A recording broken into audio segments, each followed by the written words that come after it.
So we have for our group discussion on aesthetics and vulnerability, Saurav Jatua, doctoral candidate in the Department of English, Shaim Sheikh and Shreyasi Banerjee, who did their post-graduation from the Department of English. Good morning, all of you. We will start with Shreyasi's points first on visceral realism. And the task of this 25-minute session is to examine how best aesthetics can or cannot, either way, work for representations of vulnerability, especially as most of you have set in your points, in situations of, say, extreme danger, extreme violence, extreme injury, and the power of aesthetics to influence our reception of those images, whether it is the Napalm girl or the images of Goya. So over to you, Shreyasi, now first. The others who are not speaking will mute and remain on camera so that uh, audio interference will be minimized. Over to you, Shreyasi. Okay, so first of all, I want to introduce what visceral realism is. Now, visceral realism isn't an actual art movement, it's a fictional art movement that was, so it was mentioned first in Roberto Bolaño's novel, The Savage Detectives. It's a fictional art style or literary movement that is supposed to present reality as it is, raw and unfiltered. Now, where does visceral realism play into the idea of vulnerability aesthetics? Susan Sontag mentions something very interesting in her book regarding the pain of others. She mentions that the use of graphic pictures to convey horrors of war or unrest, both of which are situations where human vulnerability is stretched to its limits, these graphic pictures can either cause the viewer to feel sympathetic, making them feel genuine horror for the person in the photograph or the film, and in certain cases, even the person photographing, because the person has had to be there to see all of this and then photograph all of this in the form of a still picture or in the form of a video. However, what this could do is the exact opposite and desensitize the viewer to such horrors, making the subject of these graphic pictures into a curio or some sort of fascination. Now, this desensitization is something that we are more prone to recently because of the sheer barrage of images and videos that we have been exposed to, especially post COVID. So there is now a term called doom scrolling, which is basically where you're on your social media feed 24/7. You're scrolling through images, you're scrolling through news, and while for the first few days, maybe you're really feeling the pain of the person on the other end of the lens. Slowly, what happens is you get so used to looking at these pictures on your feed or on your just general social media that you tend to distance yourself from it emotionally. And this does the exact opposite of what visceral realism is supposed to do, which is shock you into thinking that, these are human subjects and there are atrocities happening towards them. And on the other hand, you just completely distance yourself from it. So, um, visceral realism, while it might be a good way to approach vulnerability, instances of extreme human vulnerability, it also possesses the real potential to do the exact opposite. Those are my points. That's interesting because it also ties in with an earlier argument made by people about compassion fatigue, where Hmm. after a Yes. point you no longer have it in you, even with the best of intentions, to discover Hmm. compassion for what's going on, because you simply switch channels, turn the page, or shut out the website completely from your Yes. bookmarks. It's because Hmm. you no longer can deal with it. So it actually, as I said, can be counterproductive more than anything else in drawing attention to conditions of atrocity, which I think is something that Saurav had set in as part of his points. Over to you, Saurav. Yeah. So I was thinking of one point that she kind of hinted at that, when we look at the production of these kind of images or media as part of a larger news system that enters into our lives, right? So we kind of become, there's a gradual sense of empathy that starts to come. For instance, I remember in the first days of COVID, like there were these huge cries of help, which would, and where people would send money through GPay to somebody affected of something. But then after a couple of months, I think that kind of slowly dwindled down, because as people suddenly realized that, okay, you can't go on doing this forever, right? I mean, at some point, uh, we have to look for other institutions that can support, or like, be it a government or in a political sense, the authorities to come in and help their citizens. So what I think Seshi's point does is it situates the question of vulnerability is through aesthetics within a larger system of governance, not governance, I would say, like a larger system of news ecosystem which works in the society. My I How I was thinking about the question of aesthetics, and as not an answer, but like to take off from what she talks about, because she talks about Sontag's idea of desensitization also, right? So the fact that these pictures are framed in a particular way, and I remember the Shine earlier once told me that when the photographer is taking this picture, they are consciously framing that picture. There's also an element of what I want to show. So of course, the effective quality of this picture of, of a picture is an intended one also. The idea is to shock the viewer. The idea is to jerk the how to put it, like, take the viewer into a sudden push. Okay, you're seeing this now. What do you do? But uh, the point that probably comes here is that, and Saoirse points out in a different way, the idea of doom scrolling, where we are so much in inundated in now different kinds of, let's say, quote unquote, shocking pictures per se. I was thinking in terms of more of how it worked in the, let's say, the aesthetics of these pictures within the last century per se, right? I remember, for example, Vice had this whole series called Pictures That Shook the World. It was called Dark Room or something, and they would have these video essays on certain in, individual pictures of the 20th century that would shape our perception of the medium. So there, what I found there, and that is what brings, but where I situate my argument is that the picture has to also be contextualized. The problem with framing the picture within a photographic medium completely is to also decontextualize the same. The problem is a picture cannot exist without a narrative. As I remember in Sir's class, Sir showed us the picture of the falling man, right? And it's not an instance of historical vulnerability, but an everyday, like, a man falling from a tower without any reason. I mean, if you look at it, but the such a seemingly small picture could have had such an influence that it was taken up from the records of the 9/11 archive. So the point that I would then come to end my argument is that, then where, like, if we take Saoirse's point of desensitization, and with so many pictures, and then what I'm saying is, the narrative of the picture has to stay, then how do we, is there a correct way to frame a narrative of these pictures? Yeah, and the question of context is crucial because the photographer might say that he or she shot it by accident, but the fact that there was a camera present itself is a framing mechanism. That Nick Wood, who just happened to be there with a camera. The camera is part of the semiotics of meaning production, but the camera was there. It's part of the organizational methodology, as one critic noted, that so the shot may have been accidental, but the presence of the camera was itself part of the composition.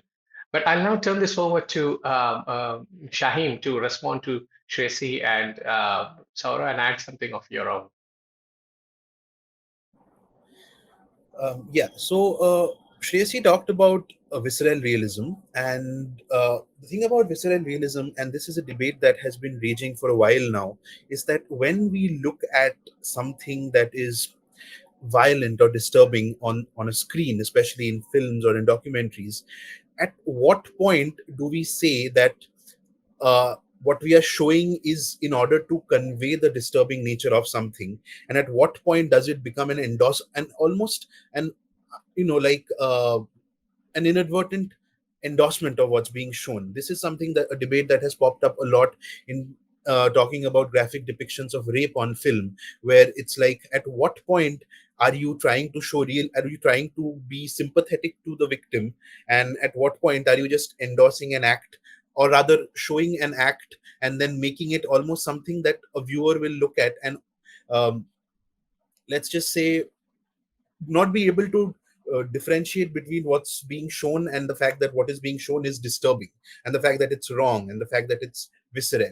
And Shreyasi talks about this, sort of talks about photography, and that would be an interesting segue into my discussion, which is to do with paintings, because photography essentially is, we have always heard this idea that photography is truth, but 200 years of this medium has taught us that it's anything but. All photographs are framed.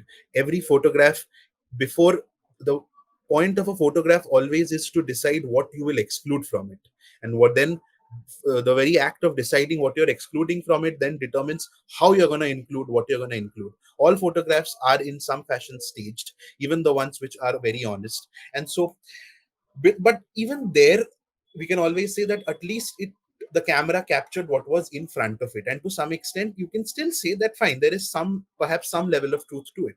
But when we talk about a painting is something that is derived entirely from the imagination of the painter. A painting is essentially an act of creation that a painter has done of a certain image that they have in their mind. It has its own narrative. And so the idea that I'm trying to convey here, and what I'm trying to get into here, is we're talking about aesthetics and vulnerability. And the concept of aesthetics, if you look into the Oxford Dictionary, is that aesthetics is described as our appreciation or the methods with which we look at things that are considered beautiful, that are considered of taste, and how we interpret things that way. And so now when we talk about vulnerability and the various things that comprise this, the scope of this subject, we are talking about things that aren't exactly beautiful, to say the least. And so then uh, there is already this oxymoronic conflict, that how do you say aesthetics and vulnerability? Like, at what is the aesthetics of vulnerability? And if we use aesthetics in a historical term, as a historical term, then are we trying to say we are beautifying something that's dangerous, or are we trying to essentially uh, so in the context of a painting, for example, a painter creates something, an image that is in their mind, and through that they are trying to depict a scene of violence. It can be a scene of war, a scene of some sort of conflict.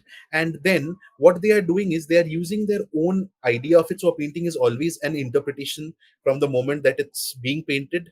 In a sense, in that sense, it's sort of similar to a photograph. But again, at what point, if a painting is supposed to be something, or any work of art is supposed to be something that we look at in order to consume, and talking about vulnerability, we are talking about a sort of viscerality that makes you look away, that will disturb you, and that will affect your sensibility. In that sense, how do we create a work of art? Then do we create a work of art that makes you look away? In which case, it would be the paintings of Beksinski, Zdzisław Beksinski, the Polish painter who was working from the mid 20th century. And Beksinski's paintings, he grew up in Poland at a time when the Nazis had virtually wiped off all the Jews who lived in the town that he was growing up in. And then he was growing up in Soviet occupied Poland. Beksinski's paintings offer us a very interesting glimpse at vulnerability, in the sense that all his paintings are these haunting, surreal dreamscapes, right? With very with skulls, dead bodies, decaying corpses, animals that don't look like animals, the face of a soldier, a mutilated face of a soldier, but one that you look at and you almost see some sort of grotesque There's a grotesque beauty to it perhaps, but that's only because we are looking at it as a painting and we are trying to derive some beauty from it. And but then Viksinski is one artist who always does make you look away from, almost makes you, almost repulses you when you look at a work of art of his. And Viksinski is following in a certain tradition that in the Western canon of art was begun by Goya, because Goya was, especially in his two paintings of the Napoleonic invasion of Spain, the 2nd of May 1808 and the 3rd of May 1808, shows two two depictions of war which had never been portrayed in that fashion in Western art at that point. The 2nd of May 1808 is this carnage of, is this sequence of a battle scene where horses are running down streets, there are corpses lying around, and people are being murdered, and you don't know who here is brave, who here is a soldier, who here is, perhaps you don't even know who is a soldier and who is a civilian. And that is what war is. It's chaos. It's not organized, and it's not something that can be nicely framed and put into boxes of, in the midst of violence. There's no way you can tell who's good and who's bad, because everyone is engaging in an act of violence. That's what Goya pointed out. And in the second painting that he made is of the following day, when all the rebels and the peasants had all, when everyone had been lined up for an execution. And you see this painting where you have these two distinct sides now, where on the one hand you have the Napoleonic soldiers organized like automatons. They have their guns pointed out because they are a firing squad, and you see almost a robotic mechanism to it. And on the other end of their guns are the dead bodies of of these rebels, and people just in despair, like a priest clasping his hands to cry for mercy, or perhaps just people in this state of utter despair. And what Goya managed to create here is something that, again, definitely qualifies as a work of art, but at the same time, it's not something that, for the lack of a better term, perhaps phrase, perhaps pulls you in. No, it, if anything, it, you look at it and your immediate response is a sense of discomfort, a sense of, which Biksinski does even better. And so perhaps Yeah, what I, and that's the point at which I think we need to move back to what Shreyasi has also said about the ethics of representing this kind of violence. If, for example, like you said, it doesn't pull you in, if it doesn't draw us in, then uh, does it make it easier? Does it make it irrelevant? Does it make it relevant, topical? So the aesthetics cannot be separated from the ethics of representing extreme violence. And this is a constant debate, as Shiny yourself has said. But I'll move with this to Shreyasi to speak a little bit about this. Right. So we were talking about the framing of a picture and whether the picture itself tells a narrative and how far that narrative can go in conveying, whatever kind of reality that it is that you want to convey, how shocking you want the picture to be. So in this context, since I'm talking about photographs, I thought about two particular photographs.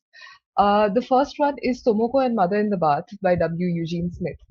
Now, what W. Eugene Smith has done here is he's made a conscious effort to actually frame the picture like Michelangelo's Pieta. And so the contents of the picture are Tomoko's mother, Tomoko Uemura, she was a sufferer of Minamata disease. And so what W. Eugene Smith and his photographing team did was they worked with Tomoko Uemura and her mother. They moved the entire setup into her bath so that they could frame Tomoko in the bath with her head resting on her mother's lap, a la Michelangelo's Pieta, so that they could get the point across of what Minamata disease was doing not just to Tomoko but to several other Japanese people who were in the runoff of the mercury poisoned waters that was being so the water was being poisoned by runoff from the Chiso Corporation in Minamata, which is where the name of the disease comes from.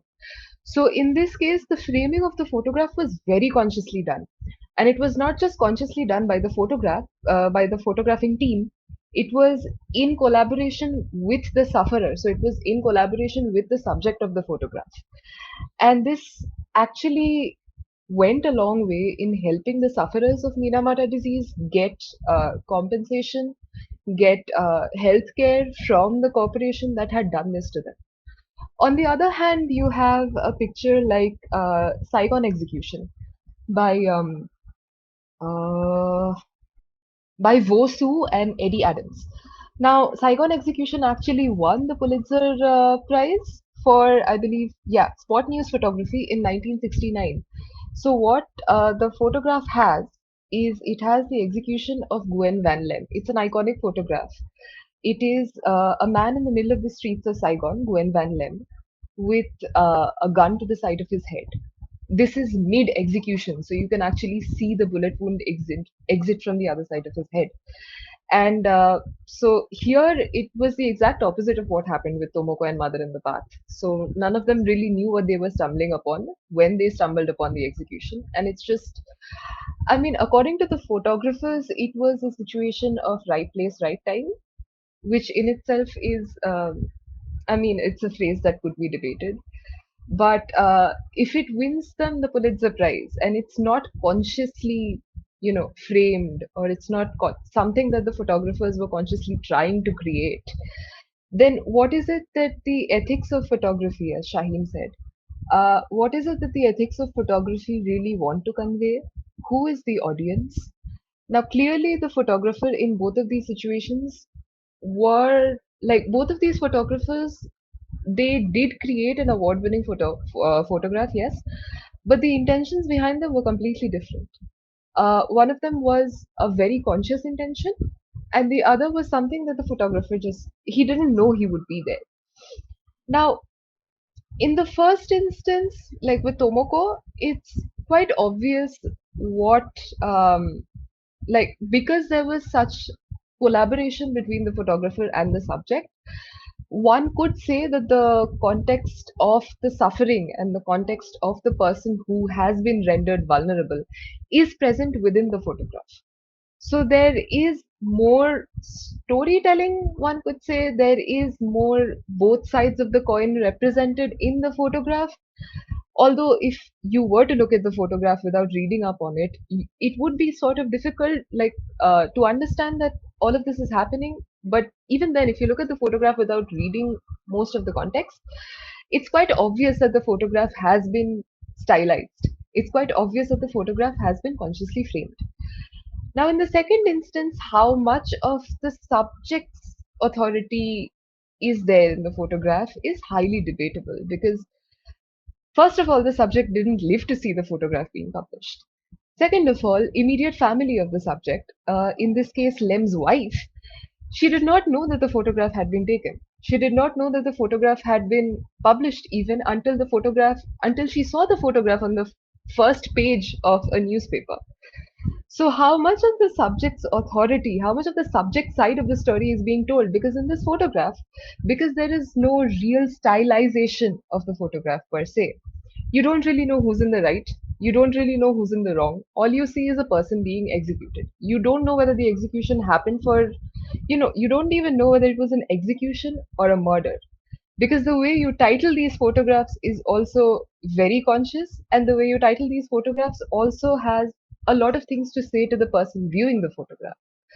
So in terms of the ethics of vulnerability aesthetics, I think the closest way you can achieve something where there is some sort of subject autonomy is if you have the chance to work with the subject and have a piece of art that shows the dialogue that you had with the subject. Because in that case, the person viewing the work of art, even if they don't go through the measures of understanding the context of it all, there's something in the work of art itself that says that yes, there has been a conscious choice made to make the subject's point of view also known, and it's not just trauma porn.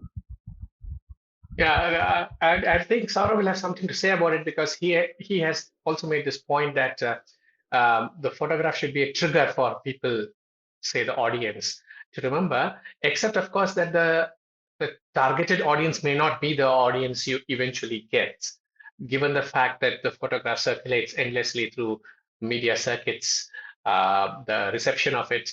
I was thinking of a more anonymized kind of narrative put together from the killing fields of Vietnam, the Vietnam archives, which I think Yale has put up, it just has thumbnail photographs of the people executed with a name and a number. There's no story attached. Sometimes there isn't even a name. That those were the people who were killed in the torture camps. But you just get this entire archive of suffering. We know they have been executed. There's no backstory to any of them. In the case of photographs where the executioner and the executed are both visible, that gives you one narrative. In this case, there's an anonymized machine which has done this. Where are the perpetrators? Who were they? That has been anonymized. And when Saura says it forces you to remember, that's interesting. Saura, over to you and then Shaheen. Yeah, I will, I will respond to Shershu with one, which I was one point I was thinking that regarding the ethics of of the medium of taking a particular photo, I believe that's not very always very uh, possible to do this, because when we are talking about the collaborative point about which you very rightly pointed out, the regarding subject or autonomy, which we should have, which photographers should have, but then we also have to realize something that be it photography or as Shaim was talking about paintings, for example, and I think Shaim's point kind of puts us in a chronology of sorts in here, because as audience, be it the person viewing Goya's painting in the early 1900s, or us being a significant photographer in the 20th century, for example, the underlining aspect is that the role of the audience per se, because when we talk about aesthetics, as Shine was pointing out, and he mentioned the definition of the word, the idea of aesthetics also rests on how a particular populace or a particular people will view the photograph or the painting, right? So and to keep that in mind, the idea of photography specifically, as I feel it, as Sir just pointed out, the anonymous quality of it. A photo has to be, for the lack of a better word, secretive, I feel, because if like I'm thinking a photo like the Alan Kurdi photo, right? Somebody was just there taking the picture of the beach, and the boy was just there. Or I think in COVID times, I think when there was this photo from the top of the burning huts, that where they were supposedly dumping the bodies of the patients without any question of identity. So that so they are powerful images because there is an anonymous quality of those photos, right? I mean, uh, the photo, as Sir just mentioned, I mean, I think even the Jewish Holocaust Museum in the States, there are in most cases there are no photos. They're just the names and the thumbnails of those victims. Right? So, but the point that I'm trying to get to is that also our aesthetics of through these kind of mediums also depend on the the affect the just the raw affective quality of it. And this is through this I want to go to my second point also, that this creates a particular problem is this, because then while we as students and let's say readers of these mediums, they are trying to make an informed choice of these representations of reality. But then what happens to when these photos win prizes? I mean this is something I argued in my points. So I thought of it because like when a photo like this one wins the best picture of the year award or something like that. So it's a double-edged sword. Yes, the strive to find an artistic quality in a photo like this, as Shine points out, is an aesthetic drive of the audience, of a judging authority. Yes, but then also the photo then becomes an artifact, an aesthetic piece that will be just remembered in years to come as something memorable only, without the I feel there is a fear of losing the particular narrative of the photo, because as I mentioned my points also, when a photo like this comes out, uh, there is an outrage, there is a reaction, right? For example, we can all safely say the pictures of the Gaza strips that are coming out. That picture of one bombed hospital has suddenly unnerved the Israeli public relations machine. Now they can't hide anymore. I mean, of course, that is a very good thing. But then the question is then what the question was then, how for 20 years we are not we were okay with the conditions of like humanity being imposed there. So that is the point. And bead paintings or photos or films also, they're all trying to at some level, they're progressively trying to narrate better, like what like Goya did 200 years back with his paintings, and then what we are trying to do in a simple small photo. We all try I mean to put to narrate better through these kind of mediums, I feel. So I think, yeah, that at the end of it, the narrative, we should take care that the narrative of the photo or painting in that case should never be forgotten or not taken out, because that's where we're going to. I think Saurav has pulled us back towards the ethical dimension of the consumption of visual images. But it also hinges, as we all agree, on a certain kind of visual literacy that we are trained in. Yours, in particular, being the visually driven generation, you work with emojis and icons, and most of your work done on screens is visual oriented. So that again is a certain kind of training in how we consume, how we make and distribute visual materials. A couple of final remarks from Shaheen, please. Yeah, so one of the interesting things that Tracy talked about was the naming of an image or the naming of a work of art, and I think that plays a significant role in how we perceive a work of art. Now, for example, there's this Indian contemporary artist called Vivek Vilasini. Vivek Vilasini made this staged photograph of the Last Supper, except he replaced Jesus and his disciples with burqa-clad women. Now, sudden, and the name of the painting is Last Supper, Gaza. Now, as soon as you name a photograph like that, it's not so. Now not only are you portraying, this is from 10 years ago. Now you have to remember that a painting, when you name it like that, suddenly the word Last Supper has a very different meaning altogether, right? You're now looking at a group of women who are constantly vulnerable to to the whims of an occupying force.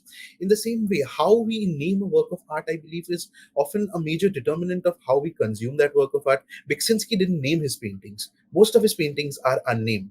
And that's great, because what he was allowing us to do was not look at a painting with a name like Man, right? Like, something like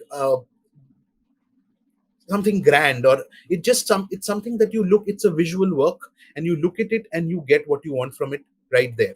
And in that same sense, in during the pandemic, there was this entire movement of people who were taking photographs that were recreations of classical paintings. Holly Bess Kincaid made this image called Holly's World, which is Christina's World by Wyeth. But here she's basically humorously trying to show a woman who is just destroyed at the fact that she can't attend classes. She can't meet her friends, she can't go to the university.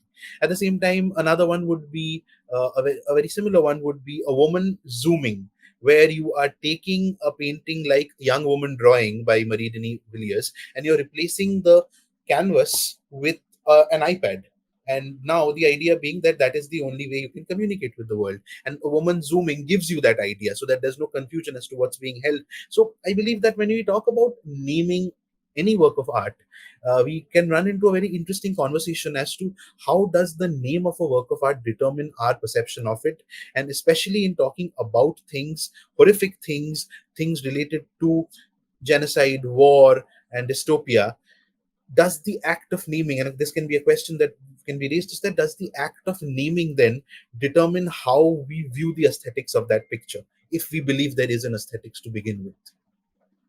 Also, along with naming the point that Saurav made, award-winning photograph, New York Times, or Kevin Carter's, Nick Booth's.